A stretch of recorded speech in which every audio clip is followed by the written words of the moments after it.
Hello students, good morning. It's Avinav this side. Today we are going to discuss the rules of conjunction.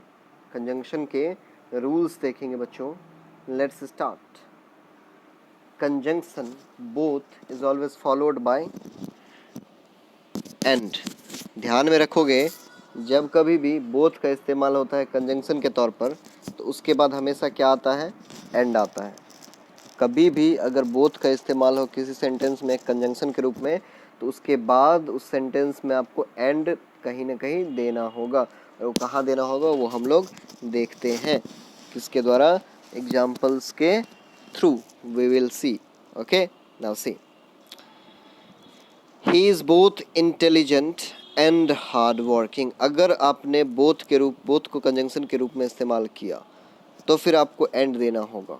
He is both intelligent and hard working. He is both, वो intelligent भी है और hard working भी है. तो both यहाँ पर use किया कंजंक्शन के रूप में तो उसके बाद एंड आना ही आना है. ठीक है, चलो कंजंक्शन जो है सो, एज इसका यूज किया जाता है कंपैरिजन जब करना हो दो पर्सन्स के बीच में या दो थिंग्स के बीच में. और ध्यान रखोगे सो के साथ एज आएगा और एज के साथ एज आएगा. ठीक है, सेंटेंसेज में सो के साथ एज कहाँ आएगा और एज के साथ एज कहाँ आएगा? जहाँ कहीं भी सेंटेंस निगेटिव हो विच मीन सेंटेंस से निगेटिव फील आ रहा हो तो वहाँ पर सो एज का यूज करेंगे. किसका? सो के साथ एज का यूज करेंगे. और जहाँ भी सेंटेंस से पॉजिटिव वाइब आ रहा हो उसको हम लोग एज का यूज करेंगे. जैसे he is as good as you. He is as good as you. कहीं पर निगेटिव कोई फीलिंग आ रहा है? नहीं, अच्छी बात हो रही है तो यहाँ पर एज और एज का यूज होगा. ठीक है, किसका यूज होगा? एज और एज का. अब अगला he is not as good as you. क्या ये सही होगा अगर हम लोग यहाँ पर सो की जगह पर एज लगाते? He is not as good as you. यहाँ पर क्या बात हो रहा है? निगेटिव बात हो रहा है. नहीं, वो तुम्हारे जितना अच्छा नहीं है, यानी निगेटिव बात हो रहा है. सेंटेंस से निगेटिव फीलिंग आ रहा है. तो जब निगेटिव बात हो रहा है, नॉट का यूज किया गया तो यहाँ पर हम लोग एज का यूज नहीं करेंगे, सो एज का यूज करेंगे. कंजंक्शन के रूप में हम लोग सो एज का यूज करेंगे. ठीक है, he is not so good as you, ये हम लोग का करेक्ट फॉर्मेशन हो जाएगा बच्चों. ठीक है, अब ऑल दो या थ्रू, अगर हम लोग ऑल दो का या फिर थ्रू का इस्तेमाल करते हैं कंजंक्शन के रूप में तो उसके बाद हमेशा क्या आएगा? येट आएगा. ठीक है, या तो येट लाओ या फिर एक कॉमा लेकर के आओ, नहीं तो सेंटेंस गलत हो जाएगा. हमेशा ऑल दो या दो के बाद हमेशा या तो येट लेकर के आओ या फिर कॉमा डालो उसके बाद, नहीं तो आपका सेंटेंस गलत हो जाएगा. देखो कैसे, दो he worked hard he failed. अब यहाँ पर दो ही वर्कड ही फेल्ड अगर बिना कॉमा के लिख देते तो हम लोग का गलत हो जाता. हम लोग को क्या करना पड़ेगा? दो he worked hard he failed. तो ये ही वर्कड हार्ड और ही फेल्ड जो है इस दोनों को जोड़ने का काम कर रहा है. दो अलग अलग क्लॉजेस को जोड़ने का काम कर रहा है ये कंजंक्शन, जिसको हम लोग बोलते हैं दो. तो अगर इनके बीच में हम लोग कॉमा नहीं देंगे तो सेंटेंस गलत हो जाएगा. या फिर इसको दूसरा तरीका क्या हो सकता था? दो ही वर्कड हार्ड, कॉमा नहीं अगर देना है तो लिखो यहाँ पर क्या? येट. दो he worked hard yet he failed. हालांकि उसने मेहनत की लेकिन वो क्या हो गया? फेल हो गया. तो येट का इस्तेमाल करो या फिर कॉमा दे दो, दोनों में से एक काम कर दो. या फिर अगर कॉमा येट नहीं दोगे तो फिर तुम्हारा सेंटेंस क्या हो जाएगा? गलत हो जाएगा. ठीक है, now see the next example. Although these books are costly, yet the students buy them because these are useful. Although हालांकि these books are costly, ये बुक क्या है? महंगे हैं. yet the students buy them, फिर भी क्या करते हैं? स्टूडेंट खरीदते हैं. तो yet लगाया आपने, या तो yet लगाते या फिर कॉमा लगाते. ठीक है, ओके, सिंपल सा चीज़ दिमाग में रखना है. और ये कुछ पेयर्स हैं बच्चे, इनका इस्तेमाल मस्ट है. इनका इस्तेमाल बहुत बार आता है जब कभी भी कंजंक्शन नो सूनर है. ठीक है, नो सूनर के साथ देन का यूज होगा ही होगा कंजंक्शन के रूप में अगर यूज हो रहा है तो. हार्डली के साथ व्हेन का यूज होगा ही होगा कंजंक्शन के रूप में यूज कर रहे हो तो. स्कार्सली के साथ you have to use when you are using it as a conjunction. Barely के साथ you have to use when you are using it conjunction. ध्यान रखोगे नो सूनर के साथ देन आएगा और हार्डली, स्कार्सली, बेयरली इन तीनों के साथ हमेशा व्हेन आएगा. केवल नो सूनर के साथ क्या आएगा? देन आएगा. Okay, now no sooner had he solved the riddle then he was applauded. क्या ये सही है? बिल्कुल सही है. नो सूनर के साथ क्या आएगा बच्चे? देन आएगा. जहाँ भी नो सूनर आएगा उसके साथ क्या आएगा? देन आएगा उस सेंटेंस में. ओके, दिमाग में रखोगे ये बात. स्कार्सली, स्कार्सली के साथ क्या आएगा, व्हेन आएगा। Scarcely had he asked the question when Agnes slapped him. Scarcely had he asked the question when Agnes slapped him. वो क्वेश्चन पूछा ही था कि एग्नेस ने उसे क्या कर दिया, थप्पड़ मार दिया, ठीक है, पूछ भी नहीं पाया था। तो यानी स्कार्सली के साथ क्या आएगा बच्चे, व्हेन आएगा, देन नहीं आएगा, ठीक है। आपको एरर जो दिया जाता है एग्जाम में, उसमें क्या होता है, बोर्ड एग्जाम में एरर जब दिया जाएगा आपको तो क्या किया जाएगा, स्कार्सली के साथ देन लगा करके दिया जाएगा, नो सूनर के साथ व्हेन लगा करके दिया जाएगा, या फिर यहाँ पर व्हेन और देन कुछ भी नहीं दे दिया जाएगा। तो आपको ये चीज़ पता होना चाहिए रूल, ठीक है।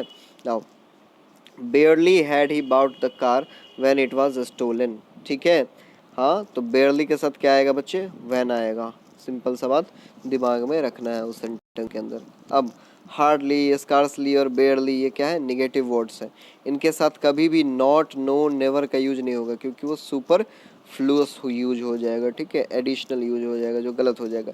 With a clause containing these words, किसी भी क्लॉज में अगर हार्डली, स्कैर्सली और बेयरली है, ये निगेटिव वर्ड अपने आप में ही है, ठीक है, तो उनके साथ कभी भी नॉट, नो, नेवर का यूज नहीं करेंगे। देखो, हार्डली, स्कार्सली प्लस वर्ब के साथ व्हेन का यूज करेंगे, नो सूनर प्लस वर्ब के साथ देन का यूज करेंगे, ठीक है।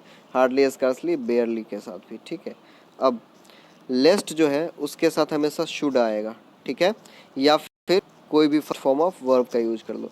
लेस्ट के साथ या तो शुड का यूज करो या फिर कोई भी first form of the verb का यूज करो। लेस्ट क्या है, निगेटिव वर्ड है, तो इसके साथ भी नो, नॉट, नेवर का यूज नहीं कर सकते आप, ठीक है। देखो, walk carefully लेस्ट you should fall, walk carefully लेस्ट you should fall, तो लेस्ट के साथ क्या आया बच्चे, शुड आया। क्या आया, शुड आया। Walk carefully लेस्ट you fall, walk carefully लेस्ट you fall, यहाँ पर क्या हो जाएगा, लेस्ट के साथ वर्ब का फर्स्ट फॉर्म आया फॉल, ठीक है, ये भी क्या हो गया हम लोग का सही है, ठीक है। अब यहाँ पर निगेटिव इसके साथ कुछ नहीं लगा, क्योंकि नो, नेवर, नॉट का यूज नहीं कर सकते, क्योंकि ये खुद क्या है, निगेटिव वर्ड है, ओके। अनटिल जो है वो टाइम ओरिएंटेड होता है और अनलेस जो है एक्शन ओरिएंटेड होता है conjunction. Until time oriented conjunction होता है और अनलेस जो होता है बच्चे एक्शन ओरिएंटेड कंजंक्शन होता है। और अनटिल और अनलेस दोनों क्या है, नेगेटिव वर्ड है, तो इन दोनों के साथ कभी भी नॉट, नेवर, नो का यूज नहीं करेंगे जहाँ पर इनका यूज किया गया हो। जैसे wait here until I return, wait here until I return, तो बताया ये क्या है, अनटिल टाइम ओरिएंटेड है। तो जब यहाँ पर बात हो रहा है समय का, यहाँ पर इंतजार करो जब तक मैं आता हूँ, ठीक है, मतलब यहाँ पर बात हो रहा है समय का ना, कि कुछ समय वो आएगा, तो अनटिल का यूज करेंगे। अब unless you work hard you can not pass, यहाँ पर अनटिल यू वर्क हार्ड नहीं होगा, क्यों, क्योंकि यहाँ पर समय का कोई फिक्स्ड बात नहीं है कि कितना दिन में पास करेगा, क्या करेगा। यहाँ पर है अनलेस यू वर्क हार्ड, यानी एक्शन ओरिएंटेड बात हो रहा है, जब तक तुम मेहनत करोगे, कड़ा परिश्रम नहीं करोगे, तुम पास नहीं करोगे। अब वो जब तक कितना भी दिन हो सकता है, ठीक है, तो वहाँ पर अनलेस का यूज करेंगे जहाँ पर एक्शन ओरिएंटेड क्लॉज हो। जहाँ पर टाइम ओरिएंटेड क्लॉज हो, जब wait here until I return, तो यहाँ पर wait here unless I return नहीं होगा, wait here until I return होगा, क्यों, क्योंकि यहाँ पर टाइम ओरिएंटेड क्लॉज है, ठीक है, समय का बात चल रहा है, ओके। अब हमेशा जो ध्यान रखोगे, ये बात बहुत क्वेश्चन इस पर आता है, नॉट ओनली के साथ हमेशा बट ऑल्सो आएगा। कंजंक्शन के रूप में अगर नॉट ओनली का यूज हो रहा है तो वो पेयर में होगा, नॉट ओनली के साथ जहाँ भी सेंटेंस में नॉट ओनली है तो बट ऑल्सो उसके बाद जरूर आएगा, ठीक है। So always use the correct pair, not only but also. कैसे, he cheated not only his friends, उसने धोखा दिया ना केवल उसके दोस्तों को, बट ऑल्सो हिज पेरेंट्स, बल्कि उसके पेरेंट्स को भी। ना सिर्फ उसने अपने दोस्तों को धोखा दिया बल्कि अपने माता पिता को भी धोखा दिया। तो नॉट ओनली के साथ क्या है बच्चे, बट ऑल्सो का पेयर बनता है, ओके, ये दिमाग में रखोगे। बिटवीन के साथ एंड आएगा, अगर बिटवीन कंजंक्शन के रूप में यूज हो रहा है तो एंड आएगा। You will have to choose between good and bad, तुम्हें चूज करना होगा किसके बीच में, गुड और बैड के बीच में, देख रहे हो, तो दोनों कंजंक्शन कंबाइंड रूप में पेयर में आएंगे, ओके। जब बिटवीन आएगा तो एंड आएगा कंजंक्शन के रूप में। फ्रॉम के साथ टू आएगा, कंजंक्शन के रूप में यूज हो रहा है, तो फ्रॉम के साथ क्या आएगा बच्चे, टू आएगा। जैसे she keeps singing from morning to evening, from के बाद क्या आया, टू आया, ठीक है। मॉर्निंग से इवनिंग तक वो क्या कर रही थी, क्या करती है, गाती रहती है, ठीक है। नाउ अब neither of neither of means none of the two, ठीक है। नीदर ऑफ का मतलब क्या होता है, none of the two. Neither of का मतलब क्या होता है बच्चे, दोनों में से कोई नहीं। तो जब दो से ज़्यादा पर्सन होगा ना तो हम लोग नन ऑफ का यूज करेंगे, ओके। दो से ज़्यादा पर्सन या थिंग्स के बीच में अगर हम लोग को यूज करना हो तो नन ऑफ का यूज करेंगे, और दो बंदों के बीच में अगर हम लोग को बताना हो कंपेयर करके तो नीदर ऑफ का यूज करेंगे। देख लो जैसे, ठीक है। ईदर ऑफ का भी इसी तरह से हम लोग क्या करेंगे, ईदर ऑफ का मतलब होता है वन ऑफ द टू, यानी दो में से एक। नीदर ऑफ का होता है दोनों में से कोई नहीं, ईदर ऑफ का मतलब होता है दो में से एक, ठीक है। और अगर दो से ज़्यादा पर्सन और थिंग के बीच में कंपेयर करना हो तो वन ऑफ का यूज करेंगे, ना कि ईदर ऑफ का यूज करेंगे, ठीक है। दिमाग में रखोगे। जैसे none of his friends helped him, उसके दोस्तों में से किसी ने उसका हेल्प नहीं किया, मतलब नन ऑफ का यूज करना यहाँ पर सही है। क्यों? क्योंकि उसके दोस्त पता नहीं कितने हैं, हम लोग दो का तो बात नहीं कर रहे हैं, इसलिए नीदर नहीं बल्कि नन ऑफ का यूज करेंगे, ठीक। जैसे one of the students of your class is responsible for this loss, आपके क्लास क्या एक विद्यार्थी जो है, ठीक है, वो क्या है, रिस्पॉन्सिबल है इस लॉस के लिए। यहाँ पर ईदर ऑफ नहीं यूज करेंगे, ईदर ऑफ तब यूज करते तो either of the to students अगर रहता, मतलब दो में अगर कंपेयर करना रहता तब ईदर का यूज करेंगे, ईदर ऑफ का यूज करेंगे। यहाँ पर सभी स्टूडेंट्स में से एक को पिक करना तो वन ऑफ का यूज करेंगे, ठीक है। आपके क्लास के एक बच्चे की जिम्मेदारी बनती है इस नुकसान के लिए, ओके। तो वन ऑफ का यूज करेंगे जब एक से ज़्यादा से कंपेयर करना है, विच स्टूडेंट्स तो एक से ज़्यादा है ना यहाँ पर। अब neither of the students has done his homework, ठीक है। Neither of the students has done his homework, मतलब दो बच्चों का जहाँ पर बात चल रहा हो तो हम लोग क्या करेंगे, नीदर का बात करेंगे। तो अगर हम लोग दो बच्चों का बात करेंगे तो दोनों में किसी ने भी होमवर्क को नहीं किया, ठीक है, तो हिज यहाँ पर सही हो जाएगा नीदर के साथ, ओके। रादर, जो रादर है या फिर अदर है, तो रादर और अदर क्या होता है, सबऑर्डिनेटिंग कंजंक्शन। इसके बाद रादर या अदर के बाद जो सबऑर्डिनेटिंग कंजंक्शन होता है देन, उसका यूज हम लोग जरूर से जरूर करेंगे। रादर के साथ देन का यूज करेंगे, अदर के साथ देन का यूज करेंगे। देन क्या है, सबऑर्डिनेटिंग कंजंक्शन। जैसे he has no other object than to get a handsome job, उसके पास कोई और ऑब्जेक्ट नहीं है और कोई और मीन्स नहीं है एक अच्छा नौकरी पाने के सिवा। तो अदर के साथ क्या आया, देन आया। I would rather buy a scooter than a cycle, मैं स्कूटर खरीदना क्या करूँगा, प्रेफर करूँगा साइकिल खरीदने से ज़्यादा। तो रादर के साथ क्या आया बच्चे, देन आया। तो ये कंजंक्शंस के कुछ पेयर्स याद रखोगे आप, ठीक है। जैसे he has no other object than to get a handsome job, और I would rather buy a scooter than a cycle, हम लोगों ने अभी देखा, ठीक है। अदर के साथ देन आएगा और रादर के साथ भी देन आएगा, ठीक है।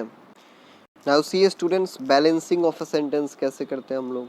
ही not only visited Mumbai but also Pune, अब बताओ क्या ये सही है, सोचो। He not only visited Mumbai but also Pune, क्या ये सही है, नहीं। तो फिर गलती क्या है, देखते हैं, देखो। He visited not only Mumbai but also Pune, ये सही होगा।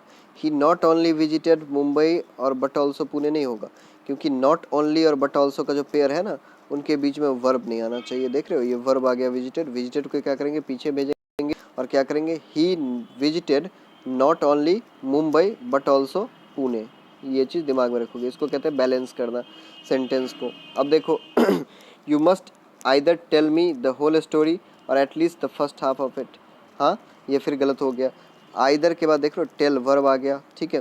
तो इसमें क्या हो जाएगा सही form, you must tell me, उसके बाद आएगा आइदर द होल स्टोरी और at least the first half of it, which means verb को क्या करेंगे हम लोग, पहले खींच लेंगे और कंजंक्शन को बाद में लेंगे। ये बैलेंसिंग होता है सेंटेंस का।